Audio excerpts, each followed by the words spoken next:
Welcome to the Whole Health Empowerment Project podcast. This show is for women over 40 who are trying to create balance in their life when it comes to food, body, self-care, and wellness. You struggle to put yourself first, to maintain consistency when something isn't perfect, or maybe you feel like you don't have enough time or willpower to achieve the goals you desire. I'm your host, Trisha Stefankowitz, registered dietitian, nutritionist. I've worked with women like you achieve their goals by focusing on the next best step, no matter how messy, and meeting you where you are right now.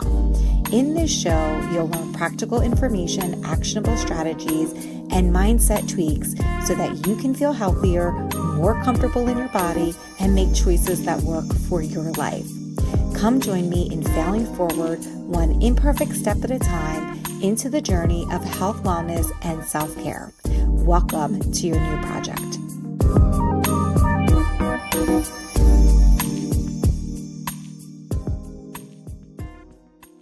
Hey friends, welcome back to the show. I have a quick question that I want to ask each of you, and I want you to be honest with yourself here. How many Mondays have you found yourself starting over again?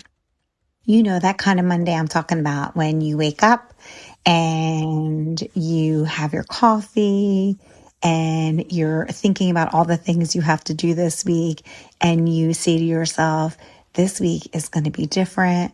This is the week I'm doing it. This is the week I'm staying with it. I'm eating a certain way. I'm working out so many times a week. I'm going to bed on time. I'm not going to spend all that time scrolling on social media. And this is it. Starting today, this is it. And then Tuesday happened. Maybe you're still on Tuesday. And then comes Wednesday, and maybe you're not as motivated as you were on Monday. And then Thursday and Friday come. And then something happens during that week. Your kids need something. You were asked to do something at work that took longer than you thought it would. You were exhausted. You ended up going out to eat or maybe drinking. And somewhere in between that chaos and the couch and going to bed, the version of you who had this great plan for a Monday, it faded away. And that whole version kind of went out the window. The weekend came around, Sunday comes around, and you found yourself lying there thinking, all right, Monday's coming tomorrow. It's going to be for real this time. I'm going to get back on track. If that is you, and I know it's been all of us, I see you, I have been you, and today we're going to talk about why this cycle keeps happening, some of the feelings that might be going on underneath of it, and really trying to figure out what will work for you to finally break that cycle. Not with a new routine, not with a better plan, with something a lot more uncomfortable and a lot more powerful than those things. So first, let's talk about why Monday feels like we need it to start over again. Well, there is a psychological reason we're drawn to when it comes to Mondays. Researchers call it the fresh start effect. So it's basically like we have a clean slate. Every Monday comes around, we have a new week. It feels like we can create this new me or this new you. And it's equivalent to, having or trying to maintain a goal on your birthday, trying to have a fresh start on January 1st every year. It's that we can have these landmarks where we have a line in the sand, the before and the after, the old you versus the new you. But the problem isn't the Monday. It's not the fresh start. The problem is what we do with it. Because here's what I want you to notice. When you say, I'm starting over Monday, what are you actually saying? Well, most of the time when you want to start over, it's not just doing one thing. It ends up being a pretty ambitious list of things that you're trying to accomplish. It tends to be a list that is and can be punishing. Drink more water, cut the sugar, move every day, meditate, sleep so many hours a day, start journaling, maybe you're going to do more things as part of that list. And this list usually comes from the idea of all the things that you think you should be doing, everything that you've read you should be doing, everything that Instagram or Facebook has served you, everything you watch someone else do and thought, that's what a woman my age looks like. Those are the things that I should be doing.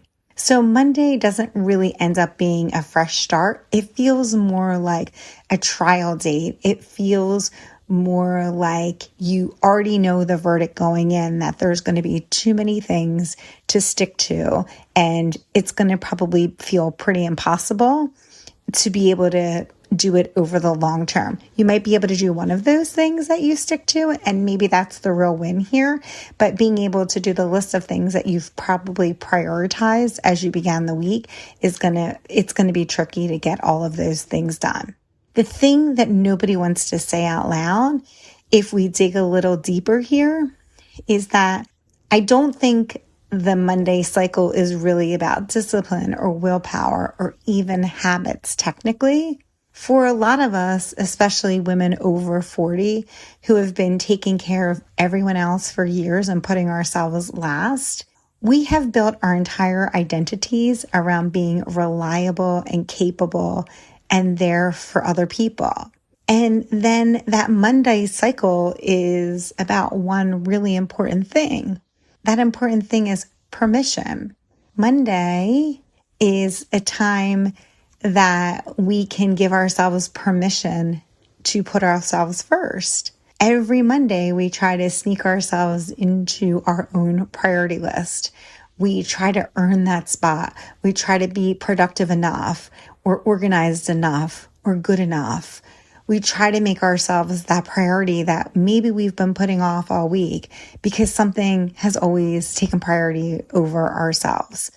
And therefore, we don't ever really get to do the things that you want to do because that leftover time that happens usually fades as the week progresses, and we never quite get onto our own priority list. And so, of course, there never ends up being that you become your own priority. But one of the things that I want to tell you here and to remind you is that you don't find time for yourself. You have to make it. You have to understand that it exists. And that decision, that moment of saying, I matter enough to be a non-negotiable, that's probably going to be the hardest thing that you've done.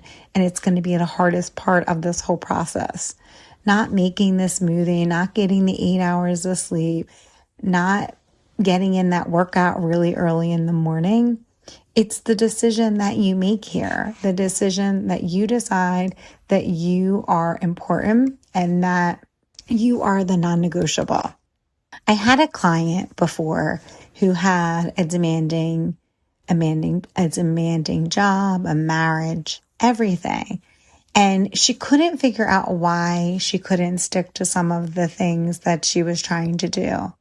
And when we really dove into it, it was this idea that for many women, taking care of ourselves, especially doing something consistently, may feel selfish.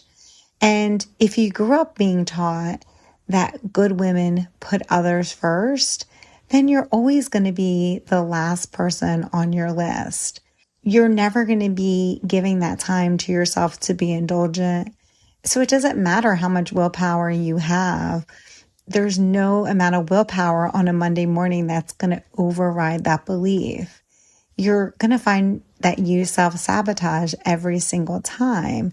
And it's not because you're weak, because you're consistent with the story that you believe about yourself, that you have to be the one that puts everybody else first, and consistent with the belief that you aren't the priority. So now let's talk about the toll that takes on you, because it's not nothing. There is a toll here. Every time you start over, you send yourself a message that you've failed again. And you might brush it off one of the weeks, but then over time, you really start to feel like that message of you failing accumulates. And after years or even decades of starting over and over again, I think a lot of women arrive at a place where they don't actually believe that you can start over again. You don't believe it. That you feel like, I'm 50. How am I going to do that at this age? How are you going to do it with all the things that you have going on in your life and all the responsibilities that you carry? And you may even find yourself that you don't want to plan for a Monday because you don't believe that you're going to succeed.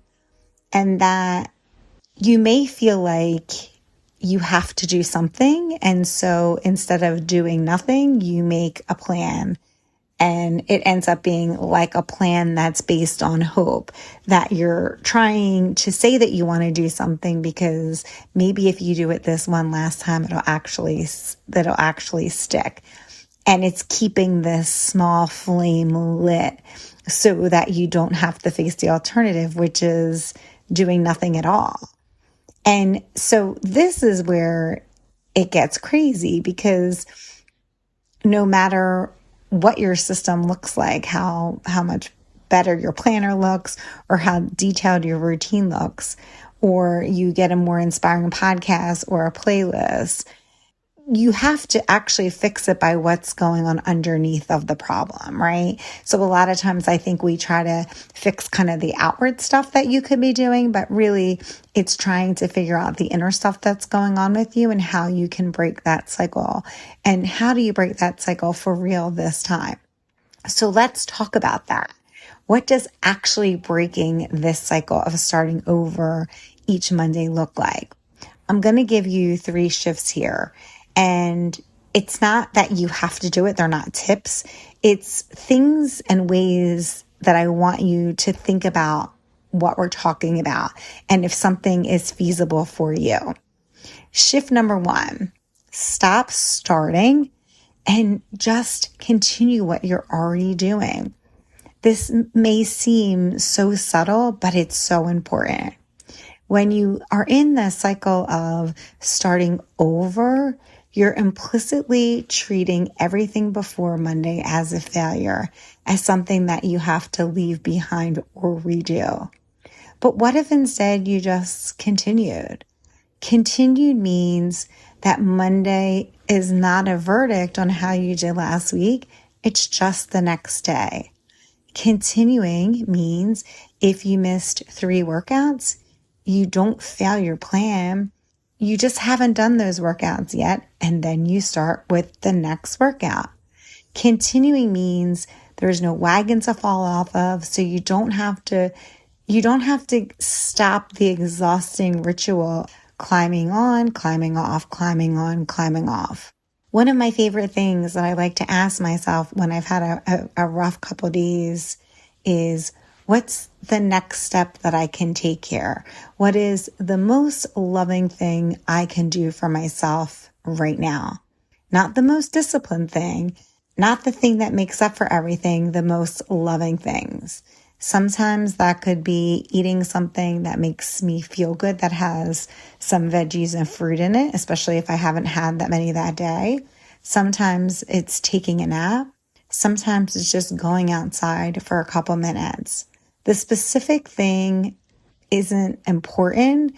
It's more that you're choosing something for yourself, not punishing yourself back into compliance. I have days where I like to do these workouts, and they're all planned. There's so many that I have to do, 52. And I like to, in the beginning, I may be gung ho and be like, I'm going to get these done in this amount of time. But inevitably something happens, and maybe I'll do the first couple workouts, but then there might be a week or 2 weeks that goes by because something has happened. And my inclination here is to always let me go back to the beginning. Let me go back and start at number 1. Because I think that's how I always thought about things, was I got to start back over again because I didn't finish it in the way that it was, that it needs to be completed. But when I just kind of hopped back on, say I did 10 workouts and I skipped, maybe 5 of them. Instead of going back to the first workout and redoing it, I'll pop back in and I'll just start at 11, right? If I finished 10 of them. And what that does is it allows me to have a little bit more confidence because I'm not having to go back and start over at the beginning, because nobody wants to do that. Because when I do that, as I've done in the past, I feel like I've really failed at it. And so if I can kind of pick it up in the middle, then I'm like, okay, I'm just going to continue on.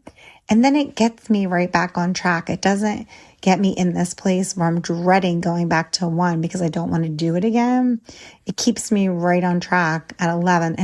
And in some really weird way, it actually allows me to be consistent because it allows me to just hop back in, do what I think feels good for me at that particular time. And then it just kind of helps me get right back on track. So maybe that's what that first shifts look like for you.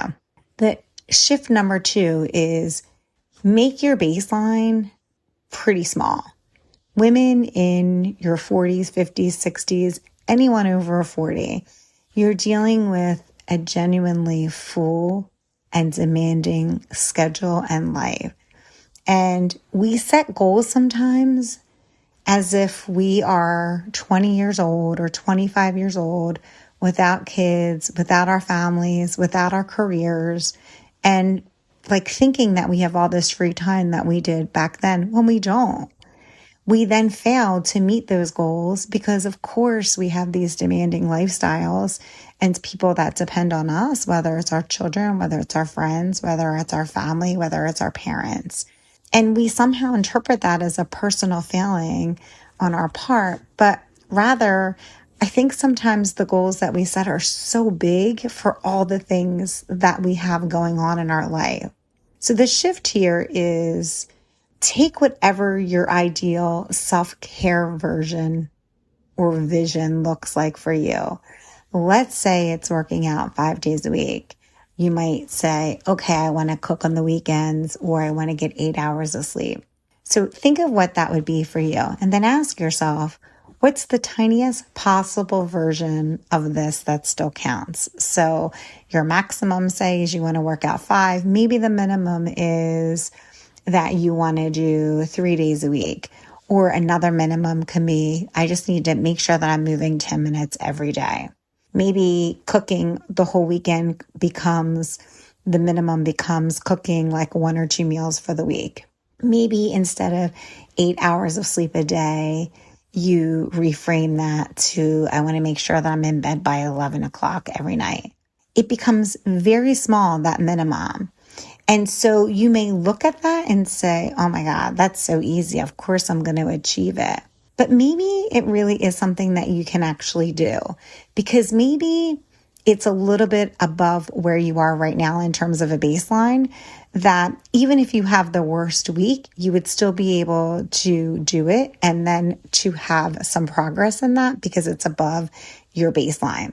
And that is something that actually helps you build something. It allows you to stay on target with the goals that you're trying to achieve. And it allows you to create this trust in yourself. You've set this goal. If you achieve the minimum, the middle, or even the maximum, you've done more than perhaps you did this week, and perhaps more than you thought you would do.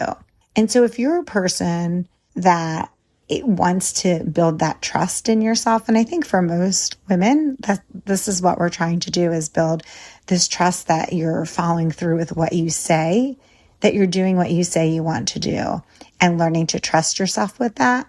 Well, then being able to go above your baseline, that's a really great way that you're giving yourself and showing yourself that you matter and that you can start to trust yourself again. And over time, the more you do that, it'll start to be something a little bit harder and harder each week. And I think that's where you're really going to be able to kind of get some gains in there in terms of your health, because you're doing more than your baseline. And then over time, your baseline gets a little higher, a little higher, a little higher. And then you're doing probably a lot more than you thought that you could do. And shift number 3 is to get radically honest about what's actually in the way. This is probably the one shift that requires the most courage, because it means sitting down and asking yourself, what's the real reason that this hasn't worked? And diving a little bit below the surface can be really scary and it feels really hard. And if you genuinely don't have time, is that real? If you're telling yourself that you don't have time? Or is it that every time you try to carve out time for your family, you feel guilty or exhausted? And sometimes it's just easier to let that stuff go. This is the part here that gets tricky because this honesty can lead you in different directions. It's if you really don't have the time, really diving into what you're doing with your time. If you really don't know what to do to try to achieve your health goals, then it's kind of diving into that or, asking for help or admitting that you don't really have the knowledge. If you find that you really can't stick to things, then it's trying to figure out, is your goal something that you chose that really you're never going to be able to stick with because it's not actually what you want or something that you think you could achieve?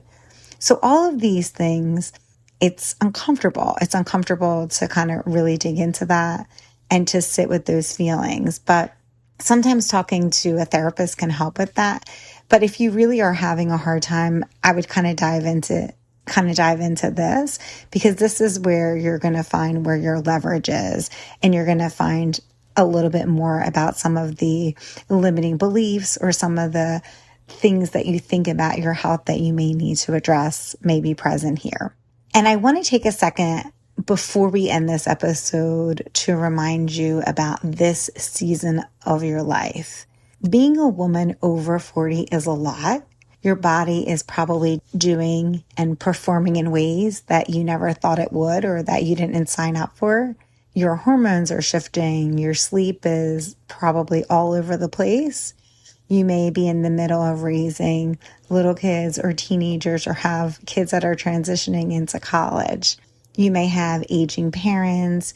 You may be navigating a career. You may be doing a combination of all of these things. And there's this cultural message out there that says, look at her at 45. She's thriving. She's in the best shape of her life.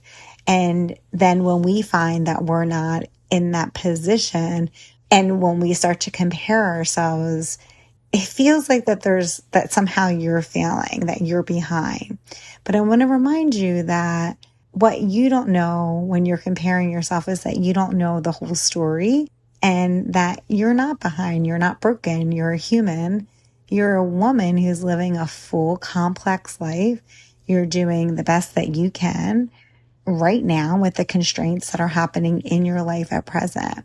And the goal here when it comes to health, wellness, and self-care isn't to get anyone's approval. It's really so that you can start to figure out things that make you feel good, so that you feel like you have energy, so that you feel like you can be present in your own life.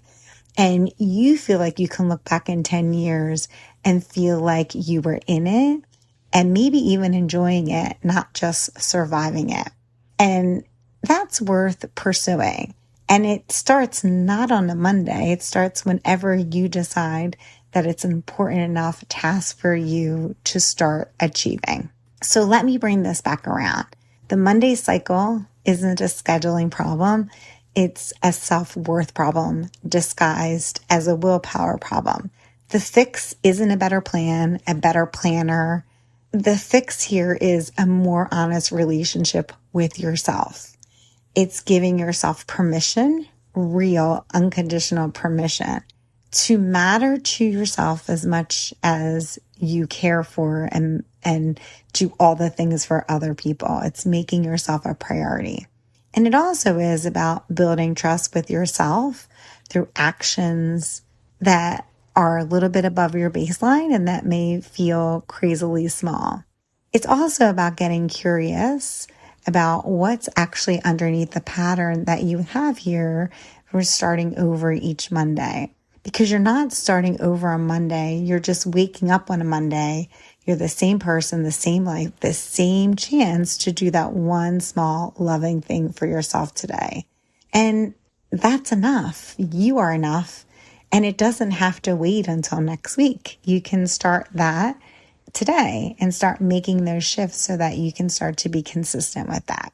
So thanks so much for spending time with me today.